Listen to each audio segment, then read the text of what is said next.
जय हिंद साथियों, स्वागत है आप सभी का आपके अपने favourite education platform police academy Rajasthan में। आज है साथियों 8 फरवरी 2022 और आज आपके जितने भी राजस्थान करंट अफेयर के क्वेश्चन बनते हैं वो आपको इस क्लास में देखने को मिलेंगे।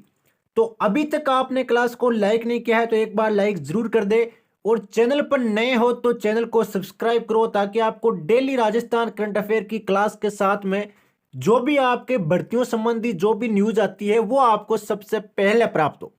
तो चलिए क्लास को शुरू करते हैं बिना आपका टाइम वेस्ट किए।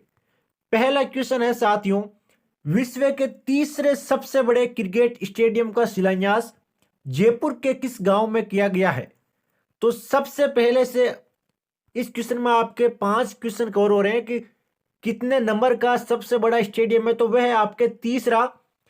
फिर आपके है कि वह कहां पर स्थापित किया गया है यानी शिलान्यास कहां पर, तो वह आपके जयपुर में बनेगा। क्या बनेगा? सबसे बड़ा क्रिकेट स्टेडियम। अब वह गांव कौन सा है, तो वह गांव है आपके चौक गांव। कौन सा गांव है? चौक गांव। जयपुर के चौक गांव में विश्व के तीसरे सबसे बड़े क्रिकेट स्टेडियम का शिलान्यास मुख्यमंत्री अशोक गहलोत, बीसीसीआई अध्यक्ष सौरव गांगुली, आरसीए अध्यक्ष वैभव गहलोत, बीसीसीआई कोषाध्यक्ष व सचिव जे शाह द्वारा वर्चुअल रूप से किया गया। वर्चुअल रूप आप समझते होंगे यानी वहां पर उपस्थित ना होकर ऑनलाइन रूप से इसका शिलान्यास किया गया। अब कुछ अति महत्वपूर्ण जानकारी देखते हैं कि विश्व का सबसे बड़ा क्रिकेट स्टेडियम कौन सा है, तो वह है आपके मोदी स्टेडियम मोटेरा। कहां पर है? तो वह है आपके अहमदाबाद गुजरात में। दूसरा सबसे बड़ा क्रिकेट स्टेडियम है आपके मेलबोर्न ऑस्ट्रेलिया में है। तीसरा सबसे बड़ा स्टेडियम आपके हमारे राजस्थान में जिसकी राजधानी जयपुर है, चौप गांव में निर्माणाधीन है यानी अभी इसका निर्माण पूरा नहीं हुआ है, शिलान्यास किया गया है। इसकी कुल दर्शक क्षमता होगी आपके 75,000 और 100 एकड़ में यह बन रहा है और 45,000 दर्शक क्षमता का पहला चरण 350 करोड़ की कुल लागत से पूरा हुआ है और 280 करोड़ लागत पहले फेज में आएगी। 100 करोड़ रुपए बीसीसीआई देगा। अब बढ़ते हैं नेक्स्ट क्वेश्चन की ओर जल्दी से। सूर सम्राज्ञी भारत रत्न लता मंगेशकर का निधन हो गया। राजस्थान के किस विश्वविद्यालय द्वारा हाल ही में उन्हें मानद उपाधि दी गई थी? तो ये क्वेश्चन पहले भी आपके इंपॉर्टेंट था। अब लता मंगेशकर जी के निधन के बाद मोस्ट इंपॉर्टेंट क्वेश्चन हो चुका है दोस्तों, ये ध्यान में रखना। तो इसका राइट आंसर सी हो जाएगा आपके जयनारायण व्यास विश्वविद्यालय जोधपुर। जयनारायण व्यास विश्वविद्यालय के 18वें दीक्षांत समारोह में लता मंगेशकर तथा एम एस स्वामीनाथन को मान्यद उपाधि दी गई थी, ध्यान में रखना। पहले ये क्वेश्चन महत्वपूर्ण था, अब आपका ये क्वेश्चन मोस्ट इंपोर्टेंट क्वेश्चन की लिस्ट में आ चुका है। अब कुछ अति अति महत्वपूर्ण जानकारी देखते हैं। लता मंगेशकर को भारत की स्वर कोकिला के नाम से जाना जाता है, जिनका जन्म हुआ था दोस्तों आपके 28 सितंबर 1929 को। बाकी लता मंगेशकर जी के ऊपर जो भी जानकारी थी वो मैंने आपको कल की क्लास में बता दी। अगर किसी ने नहीं देखा तो बिल्कुल वहां जाकर देख सकता है। इनका निधन हुआ था आपके 6 फरवरी 2022 को मुंबई के ब्रीच कैंडी अस्पताल में। 92 वर्ष की आयु में इनका निधन हुआ था। अब जो भी पुरस्कार इनको मिले थे वो सबसे महत्वपूर्ण है, वो ध्यान में रखना। तो फिल्म फेयर पुरस्कार इनके लगभग 6 के आसपास मिले थे। राष्ट्रीय पुरस्कार भी इनको मिल चुका है और पद्म भूषण इनको मिला था 1969 में। 1974 में इनको दुनिया में सबसे अधिक गीत गाने का गिनीज बुक रिकॉर्ड दर्ज कराया था और 1989 दादा साहब फाल्के पुरस्कार मिला था इनको और 1999 में पद्म विभूषण मिला था। पद्म भूषण और पद्म विभूषण दोनों अलग अलग होते हैं, यह भी आपको ध्यान में रखकर चलना है।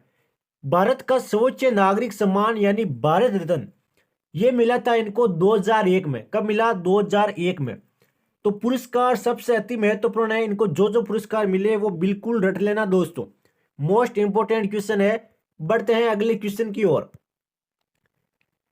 तीसरा क्वेश्चन है दोस्तों, राजस्थान सरकार ने प्रतियोगी परीक्षाओं के बेहतर आयोजन के सुझाव देने के लिए एक उच्च स्तरीय कमेटी का गठन किया है, जिसके अध्यक्ष किसको नियुक्त किया गया है? जो हमारी राजस्थान सरकार है वो प्रतियोगी परीक्षाएं होती है, जैसे राजस्थान पुलिस कांस्टेबल हो, पटवारी हो या रीट हो, तो इनके बेहतर तरीके से आयोजन यानी कि नकल को कम कर सके तो इनमें जो भी सुझाव बनते हैं कि ये सुझाव सबसे बेटर रहेगा, इस तरीके से रख रखाव हो जाए या पुलिस प्रोटेक्शन हो जाए, तो उसके लिए एक उच्च स्तरीय कमेटी का गठन किया गया है। तो उसके अध्यक्ष कौन है? तो उसके अध्यक्ष है दोस्तों आपके शिव सिंह राठौड़।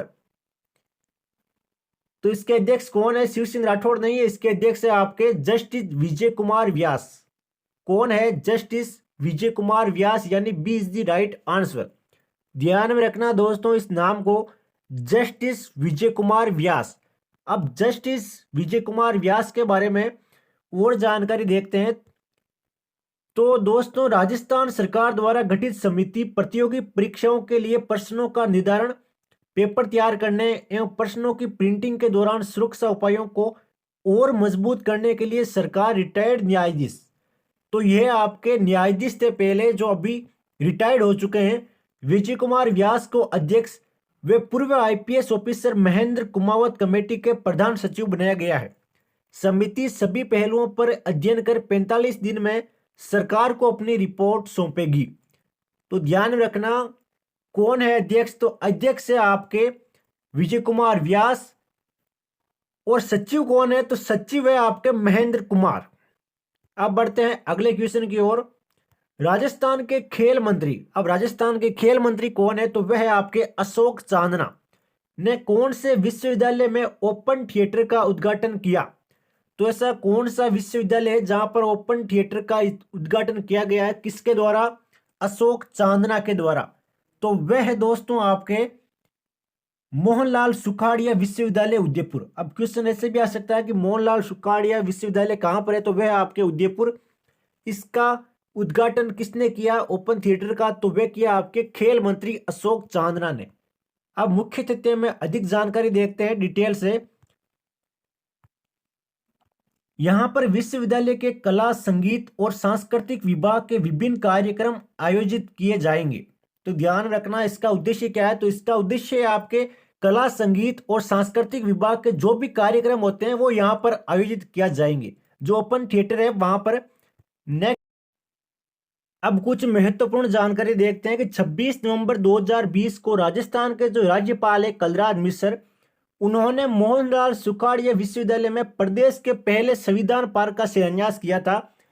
जो प्रदेश का पहला संविधान पार्क है वो कहां पर बना? तो वह बना आपके मोहनलाल सुखाड़िया विश्वविद्यालय में। कब? 26 नवंबर 2020 को। शिलान्यास किसने किया? तो वह किया आपके कलराज मिश्र ने। और 26 नवंबर को आपके संविधान दिवस आता है, यह भी आपको ध्यान में रखना है। प्रदेश का चौथा तथा किसी विश्वविद्यालय में पहला हॉकी का अंतर्राष्ट्रीय स्तर का बल्लू एस्ट्रोटर्फ स्टेडियम उदयपुर के मोहनलाल सुखाड़िया विश्वविद्यालय में बनेगा। तो यह जानकारी भी आपको ध्यान में रखना है। और मोहनलाल सुखाड़िया विश्वविद्यालय उदयपुर के एशियन बॉक्सिंग चैंपियनशिप में स्वर्ण पदक जीता था, यह जानकारी भी काफी महत्वपूर्ण है। बढ़ते हैं नेक्स्ट क्वेश्चन की ओर।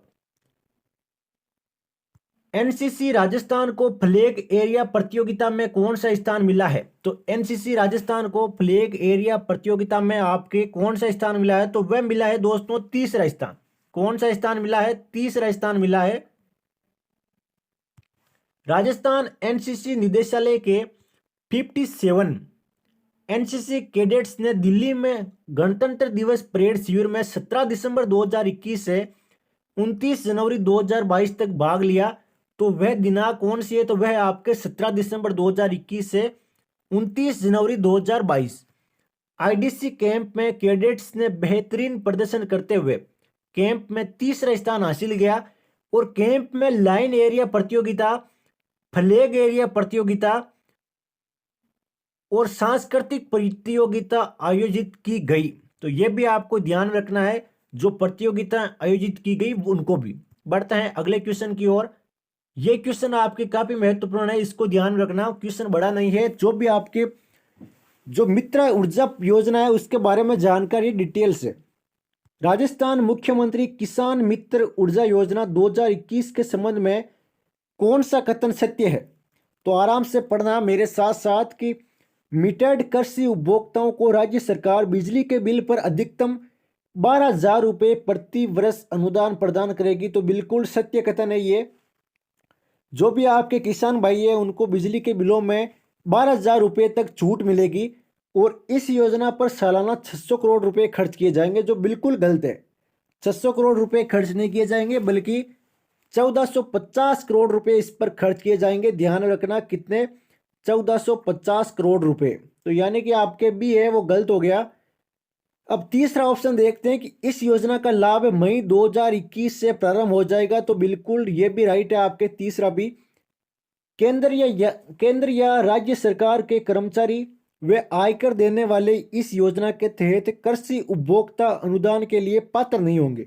बिल्कुल ये भी आपके सत्य कथन है। तो इसका राइट आंसर आपके 4 हो जाएगा। ए, सी और डी कथन सत्य है। आराम से पढ़ लेना, तीनों को मोस्ट इंपोर्टेंट जानकारी है। अब जो आपके कल की क्लास का क्वेश्चन था, 2 फरवरी 2022 को राजस्थान के 2 स्थलों को रामसर साइट घोषित करते ही अब कुल कितने रामसर स्थल हो चुके हैं? तो वह हो चुके हैं आपके 49। कितने? 49 इज द राइट आंसर। सभी का आंसर राइट था।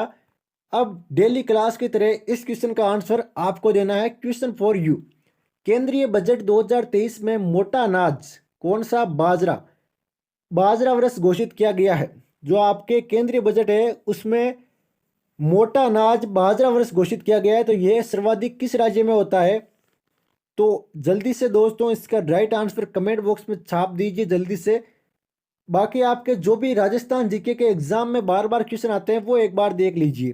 पद्मावत ग्रंथ के लेखक कौन है? तो वह आपके मलिक मोहम्मद जायसी।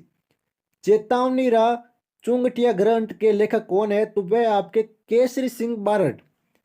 राजवल्लभ ग्रंथ के लेखक तो वह आपके मंडन। और सूरज प्रकाश ग्रंथ के लेखक तो वह आपके करणी दान। जगत विलास ग्रंथ के लेखक कौन है? तो जगत विलास ग्रंथ के लेखक है आपके नेक राम। तो एक साथ 5 क्वेश्चन कवर हो गए दोस्तों आपके। तो क्लास पसंद आए तो बिल्कुल लाइक जरूर करें, और कोई भी डाउट हो तो कमेंट बॉक्स में बताना बिल्कुल ना भूलें। आज की क्लास में साथियों इतना ही। मिलते हैं कल एक शानदार और जानदार क्लास के साथ। जय हिंद, जय भारत।